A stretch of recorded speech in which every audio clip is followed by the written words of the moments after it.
हफ्ते की बात बताऊंगी, इसलिए वीडियो एंड तक देखें तो होता क्यों है। पहले छोटी सी आपको समरी बता देती हूँ। लास्ट एपिसोड में बहुत ही रोमांटिक सीन चलता है, किस तरह से अनस जो है अंसा के करीब आता है और रोमांटिक सीन्स किस तरह से आगे बढ़ता है। हॉस्पिटल में जब अंसा बेहोश हो जाती है और वो हॉस्पिटल से जाने की कोशिश करती है, आईवी अपना उतारने की कोशिश करती है, उसकी वजह से उसका यहाँ पे ब्लड आने लग जाता है।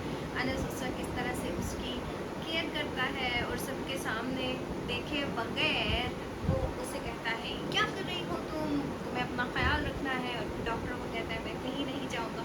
और उसी दौरान क्या होता है कि दादाजी भी अदालत में उसके नाम आधी जायदाद करके यहाँ हॉस्पिटल आ जाते हैं, एक कन्फ्यूजन के तहत, क्योंकि अनस का फ्रेंड कहता है कि अंसा हॉस्पिटल में है, लेकिन खुद को समझती है कि अनस हॉस्पिटल में है, तो वो इसलिए वहाँ आ जाती है।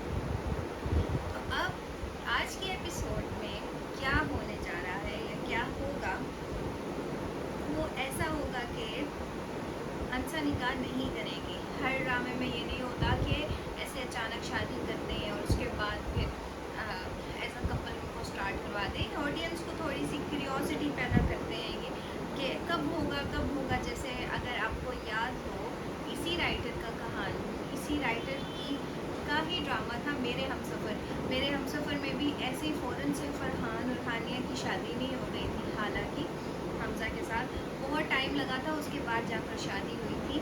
तो इसी तरह अभी भी उनका निकाह नहीं होगा और अंसा वापस अपने दोस्त के घर चली जाएगी। लेकिन वहाँ पे मोहल्ले वाले जब बहुत ज़्यादा बातें करेंगे तो वो वहाँ से वापस आएगी और फिर भाई भी नहीं रखेगा। तो एंड में इस तरह कुछ होगा कि आखिर अनस उसको अपनाएगा और फिर उनकी शादी होगी। तो यहाँ पे मैं एक और बात ये कहना चाहती हूँ कि जितनी भी कोई स्ट्रॉन्ग इंडिपेंडेंट लड़की हो चाहे, उसको सबसे ज़्यादा मैटर क्या करता है, उसकी इज़्ज़त।